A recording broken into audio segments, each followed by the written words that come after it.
36 जिल्हे, 36 बातम्या. News G9 Maharashtra. उत्तर तुमच्या प्रश्नांची.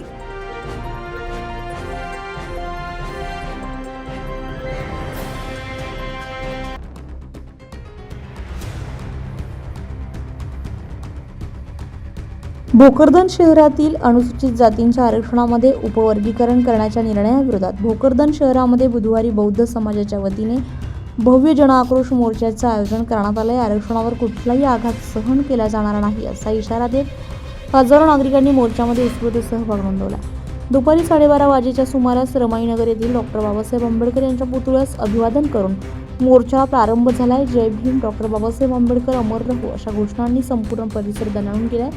पंचायत समिती परिसरातून निघालेला मोर्चा शहरातील मुख्य मार्गावरून मार्गक्रमण करत उपविभागीय अधिकारी कार्यालयावर धडकलाय. मोर्चा दरम्यान कृती समितीच्या वतीने अण्णाभाऊ साठे, छत्रपती शिवाजी महाराज तसेच सिल्लोड रोडवरील डॉक्टर बाबासाहेब आंबेडकर यांच्या पुतळ्यांना पुष्पहार अर्पण करून अभिवादन करण्यात आलं. नगर परिषद कार्यालयासमोर मोर्चाचं रूपांतर जाहीर सभेत झालेलं आहे. सभेच्या अध्यक्षस्थानी बौद्ध भिक्खू शिवली शाक्यपुत्र महाथेरो होते. यावेळी प्राध्यापक हनी कांबळे, इंजिनियर विश्वदीप करंजीकर यांच्यासह विविध सामाजिक संघटनांचे पदाधिकारी आणि कार्यकर्ते उपस्थित होते.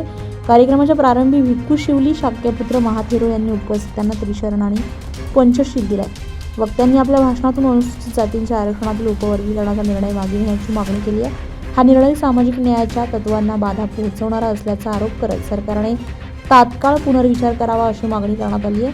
मोर्चाच्या शेवटी आंदोलनकर्त्यांच्या वतीने तहसीलदार आणि पोलीस निरीक्षक यांना निवेदन सादर करण्यात आले आहे. निवेदनाद्वारे अनुसूचित जातींच्या आरक्षणातील उपवर्गीकरणाचा निर्णय रद्द करून मूळ आरक्षण व्यवस्था कायम ठेवण्याची मागणी करण्यात आली आहे. मोर्चामध्ये बौद्ध समाजातील नागरिक, विविध सामाजिक संघटनांचे कार्यकर्ते, महिला, युवक आणि ज्येष्ठ नागरिक मोठ्या संख्येने सहभागी झाले होते. संपूर्ण आंदोलन शांतता आणि शिस्तबद्ध वातावरणात पार पडलं.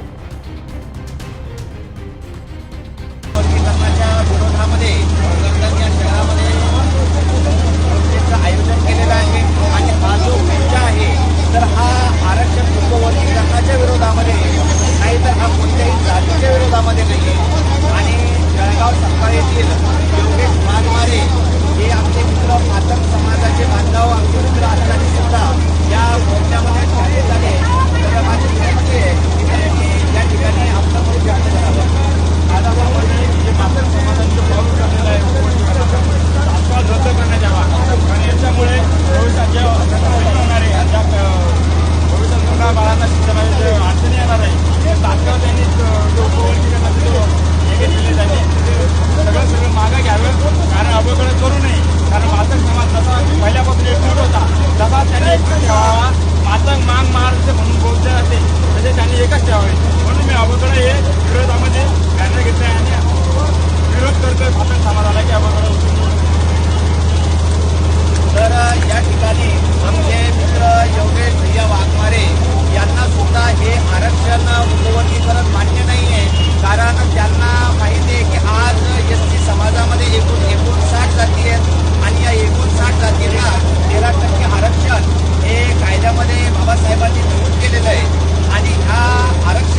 समाजाच्या शिक्षणाच्या मुख्य प्रवाहामध्ये सामील करून जे बाबासाहेबांनी 13% SC वर्गाला आरक्षण दिलेलं आहे, यामधील अर्ध्या जागा या मातंग समाजाने मिळवाव्या.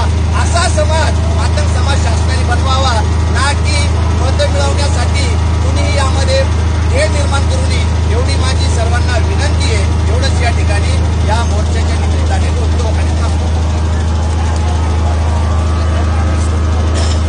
त्याच्यानंतर मात्र मातंग समाजातूनच ह्या सगळ्या RSS आणि बीजेपीच्या बगल बच्च्यांच्या मागं मातंग समाज स्वतः लागलेला आहे की हे तुम्ही काय पाप केलंय. त्यामुळे कोणीही मातंग समाजाच्या विरोधात एकही अपशब्द बोलणार नाही, टीका करणार नाही. प्रतिज्ञा आपण इथून सर्वजण हात उंचावून करणार आहोत. मातंग समाज आपला भाऊ आहे, यांच्याबद्दल कोणीही टीका करणार नाही. इथून कोणी RSSच्या लोकांनी टीका केली त्याला कायदेशीर प्रक्रिया करा. मात्र समाजात आपल्याकडून काही विरोध आहे असं कुठेही चित्र जाता कामा नये. मग आता उपवर्गीकरणावर येऊया. शासनाने समिती बनवली, त्याच्यामध्ये बदल समितीचा अहवाल आणला. तो अहवाल मान्य केला असं घोषित केलं मंत्रिमंडळ बैठकीत आणि त्याच्यावर मुख्य सचिवाची समिती बनवली आणि आम्हाला सांगितलं आक्षेप नोंदवा. बंधूंनो आणि भगिनींनो, पूर्ण महाराष्ट्रामधून प्रचंड ताकद लावली आणि 1 लाख त्याच्यावर आपण हरकती पाठवलेल्या आहेत. त्या हरकती जर वाचायचं म्हणलं तर 3-4 वर्ष याच्यामध्ये निघून जातील. पण देवेंद्र फडणवीस आणि मुख्यमंत्री म्हणतात की आम्ही 2 महिन्यात लागू करू. 2 महिन्यात लागू करू एवढंच म्हणलं तर आमचा लॉंग मार्च 10 जून पासून निघाला. बीड, छत्रपती संभाजीनगर, राहुरी, नागपूर, नांदेड, परभणी, आज भोकरदन. तुम्ही फक्त म्हणालात की उपवर्गीकरण क्रिमिलेअर लागू करू तर एवढे लोक रस्त्यावर उतरलेले आहेत, नजर जाईल तिथपर्यंत. तुम्ही फक्त एकदा वर्गीकरण लागू करून दाखवा. या देशामध्ये तुमची औकात काय दाखवून दिल्याशिवाय राहणार नाही. कमजोर समजता आम्हाला, आमची मतं विकत घेता. काय समजता तुम्ही आम्हाला? हे जे लोक आलेले कोणी पैसे देऊन आलेले नाहीयेत. बाबासाहेबांच्या नावावर आम्ही रक्त सांडायची तयारी आहे, जीव द्यायची आमची तयारी आहे. तुम्ही फक्त एकदा निर्णय घोषित करूनच दाखवा.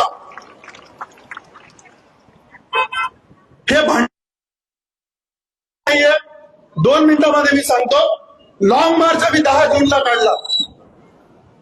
लॉंग मार्च मध्ये आम्ही कुठलीही सामाजिक पार्श्वभूमी नसणारे आम्ही 20 लोक तयार झालो. त्यामध्ये अरुण गाडे असतील, मी असेल, सिद्धार्थ शिंगारे, अजय सरोदे, प्रेम कांबळे, भीम आर्मीचे प्रदेशाध्यक्ष आणि भीम आर्मी अशोक कांबळे, मनोजभाई संसारेंचा पक्ष सागर संसारे, विविध वंचित बहुजन आघाडी, रिपब्लिकन सेना, आझाद समाज पार्टी, सर्व आठवले साहेबांचे कार्यकर्ते, आठवले साहेब सर्वजण आपल्या ताकदीने पाठीशी उभे राहिलेले आहेत. आम्ही पायी चालायला सुरुवात केली. 350 किलोमीटर चालून आलोय. काल मुंबईमध्ये होते आपले प्रदीप भाईने मला फोन केला, आयोजकांनी फोन केला, बोराडे सरांनी. ते म्हणले तुम्हाला यावंच लागतंय. प्रवास करून इथपर्यंत आलोय. किडनी स्टोनचे 3 ऑपरेशन झाले गेल्या महिन्यात. 29 मार्चला मुलगा झालाय, त्याचं तोंड अजून मी बघितलेलं नाहीये. समाजासाठी फिरतोय, तुमच्यासाठी फिरतोय. भीमा कोरेगावला मी गेलो, गाडीमध्ये चाकू, दांडे आणि हत्यारं घेऊन आमच्या अंगावर लोक मारायला आले. ऑफ रेकॉर्ड सांगतो, त्यांचा बंदोबस्त आम्ही योग्य पद्धतीने केलेला आहे तिथे. त्याच्यानंतर पुण्यामध्ये गेलो, आमच्या अंगावर गाड्या घातल्या, कार घातली आमच्या अंगावर की यांना काहीतरी करावं आणि यांना शांत बसवं. परंतु आपला समाज हा बिलकुल न घाबरणार आहे. आम्ही आमच्याकडे पैसे नव्हते, पायी निघालो. समाजानं आमची प्रत्येक ठिकाणी जिथं जिथं जाईल तिथं खाय प्यायची व्यवस्था केली. काजू बदामाचे पॅकेट दिले. पुण्याला गेलो, आमच्या मायमाऊल्यानं आम्हाला आमरसपुरी करून घातली. बाबासाहेबांच्या बंगल्याला गेलो, तळेगाव दाभाडेला, अहो चिकन मटन चारलं हो आम्हाला समाजानं. केळी, पाण्याच्या बाटल्या, काय काय आणि काय नाही. अहो बाबासाहेबांच्या नावावर खरं काम करायला गेलो तर आज समाज आम्हाला कधी उपाशी राहू देणार नाही, हा आत्मविश्वास आमच्या मध्ये आहे. आणि आता पनवेलला आम्ही पोहोचलेलो आहोत. सरकार म्हणतंय आधी आझाद मैदानाची परमिशन मागितली, नाकारली. मग म्हणलं आम्ही आमच्या बापाला अभिवादन करतो चैत्यभूमीला. सकाळी म्हणतायत चैत्यभूमीला परवानगी देणार नाही. 30 तारखेला आनंदराजे आंबेडकर साहेबांच्या नेतृत्वात रिडल्स पेक्षा मोठा मोर्चा होणार आहे. सर्वांनी 26 आणि 30 तारखेला यायचं आहे. या मोर्चाला सुद्धा जमावबंदीचे आदेश लागू केलेले आहेत. हे सरकार आपल्या विरोधामध्ये आहे, इथले राजकीय पक्ष आपल्या विरोधामध्ये आहे. मग आपल्या पाठीशी कोण आहे? फक्त आणि फक्त डॉक्टर बाबासाहेब आंबेडकर आपल्या पाठीशी आहे. आणि बाबासाहेबांनी दिलेलं संविधान, हे आरक्षण, याच्यामध्ये आकार, उकार, काना, मात्रा बदलण्याची जर हिंमत केली तर इथे रणकंदन होईल आणि त्याची जबाबदारी सरकारची असेल. इथून मी अशी घोषणा करतो. हा लढा कशासाठी आहे? मनुस्मृतीनं कपडे घालण्याचा अधिकार नाकारला, संपत्ती धारण करण्याचा अधिकार नाकारला, जमीन धारण करण्याचा अधिकार नाकारला. ज्या साधनांच्या आधारावर व्यवसाय निर्माण करता येतो तो व्यवसाय पण करण्याची आपल्यावर बंदी घालण्यात आली. मग युगपुरुष डॉक्टर बाबासाहेब आंबेडकर आले, भारताचं संविधान तयार होऊ लागलं, भारत स्वतंत्र होऊ लागला. या भारत स्वतंत्र होत असताना या स्वातंत्र्याचे 3 हक्कदार तयार झाले, हिंदू, मुस्लिम आणि अस्पृश्य. मुस्लिमांना काय मिळालं? 3 लाख स्क्वेअर किलोमीटरचा भूप्रदेश मिळाला, पाकिस्तान देश मिळाला. झेलम, रावी, चिनाब, सतलज, ब्रह्मपुत्रा आणि सुपीक गाळाचा प्रदेश मिळाला. 52 कोटी रुपये मिळाले, व्यवसायाची साधनं मिळाली. भारत स्वतंत्र झाला. हिंदूंना काय मिळालं? 32,87,263 स्क्वेअर किलोमीटरचा भूप्रदेश, हजारो नद्या, इंग्रजांनी सोडून गेलेले सगळे व्यवसाय मिळाले. मला सांगा, अस्पृश्यांना काय मिळालं? काय मिळालं अस्पृश्यांना? डॉक्टर बाबासाहेब आंबेडकरांना संविधान लिहित असताना 2 वेळा हृदयविकाराचा झटका आला. कितीतरी वेळा बाबासाहेब ऍडमिट झाले, तरी सुद्धा बाबासाहेबांनी जीवाची पर्वा करून दररोज 250 पानं लिहून हे संविधान पूर्ण केलं आणि तुमच्या आमच्याला लायक बनवलं. बाबासाहेबांचं महापरिनिर्वाण होईपर्यंत 250 पानं रोज बाबासाहेब लिहत होते. रडून रडून लिहत होते की माझ्या समाजाला मला खूप काही देता आलेलं नाहीये, मला खूप काही द्यायचंय. आपल्याला खूप काही देण्याच्या आधी ते आपल्यातून निघून गेले. मग मला सांगा, आपला लढा हा फक्त या आरक्षणापुरता मर्यादित आहे का? या देशामधल्या नद्याचं पाणी कोणाला पाहिजे? आम्हाला पाहिजे. या देशामधल्या उद्योगधंदे कोणाला पाहिजेत? आम्हाला पाहिजे. इथले कॉन्ट्रॅक्ट कोणाला पाहिजेत? आम्हाला पाहिजेत. या देशामधले पेट्रोल पंप, रेशनचे दुकान, 20 कोटी एकर जमीन, अजून ती जमीन आम्हाला पाहिजे. आम्ही या देशाचे नागरिक असेल तर आम्हाला हे सगळं पाहिजे. तुम्ही म्हणाल की भारताच्या विरोधामध्ये मी भूमिका घेतोय, भारताच्या सार्वभौमत्वाच्या विरोधात जातोय. बाबासाहेब म्हणाले, we are a separate element in a national life.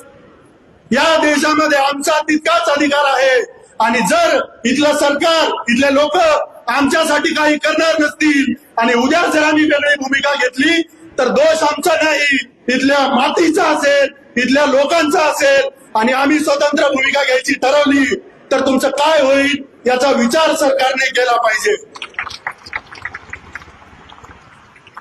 मग आता तुम्ही मला सांगा की एवढं सगळं आपल्याला मिळालेलं नाहीये, मग हे काय आरक्षण, उपवर्गीकरण, महार, मांग, चांबा, ढोर, होलार एवढ्या पुरता हा विषय मर्यादित आहे का? समग्र क्रांती बाबासाहेबांनी सांगितलेली आहे.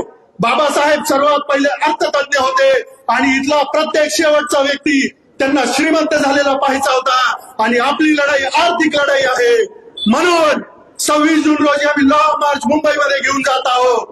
30 जून पर्यंत आम्ही तिथंच थांबणार आहोत. 30 जूनला मोठा मोर्चा होणार आहे. या भीम जयंतीला हजारो कोटींचा व्यवसाय देणारा आमचा आंबेडकरी बौद्ध समाज जेव्हा मुंबईच्या रस्त्यामध्ये या आर्थिक राजधानीमध्ये उतरेल आणि याच्या पूर्ण आर्थिक नाड्या बंद करेल, तेव्हा या सरकारला कळेल की या देशामध्ये आमची ताकद काय. जेव्हा यांचं आर्थिक नुकसान होईल, दुकानं, व्यवसाय बंद पाडू, महाराष्ट्र बंद करू, विधिमंडळाचं अधिवेशन चालू आहे ते बंद पाडू, मंत्रालय बंद पाडू, मुंबई बंद पाडू, रेल्वे बंद पाडू, हायवे बंद करू, हे सगळं त्यांना लायकी कळेल. निवडणुकीमध्ये विकल्या गेल्यामुळे तुमची किंमत कमी झालेली आहे. ती परत मिळवायची असेल तर क्रांतीचा एल्गार पुकारा आणि 26 जून आणि 30 जून रोजी मुंबईकडे चला. 30 जून पर्यंत माझा इथून सरकारला इशारा आहे, आम्ही तुम्हाला भेटायला येणार नाही. आम्ही जिथं आहोत तिथून तो आरक्षण उपवर्गीकरणाचा GR ती प्रक्रिया 2 ओळीची रद्द केली म्हणून घोषणा करा, आम्ही घरी जाऊ. आणि जर तुम्ही आरक्षण उपवर्गीकरणाची प्रक्रिया आणि GR रद्द केला नाही तर 30 तारखेच्या नंतर महाराष्ट्र अनिश्चित काळासाठी बंद केला जाईल. ही ताकद तुम्ही निर्माण करायची आहे. इथं मी तुम्हाला सर्वांना बाबासाहेबांच्या नावावर एकटीचा संदेश देण्यासाठी आलेला आहे. तमाम बांधवांनी एकत्र या, आपले हे वेदावे बाजूला सोडा, एकी करा. बाबासाहेब म्हणतात, have faith in your self and never lose hope. स्वतःवर तुम्ही श्रद्धा बाळगा आणि कधीही असं सोडू नका. आपल्या मागण्या पूर्ण होईपर्यंत थांबू नका एवढं सांगतो. प्रचंड ताकद दिल्याबद्दल धन्यवाद. सर्वांचे मनपूर्वक आभार. सर्वांनी शांतपणे घरी. न्यूज जी9 महाराष्ट्रासाठी मजहर पठाण, भोकरदन.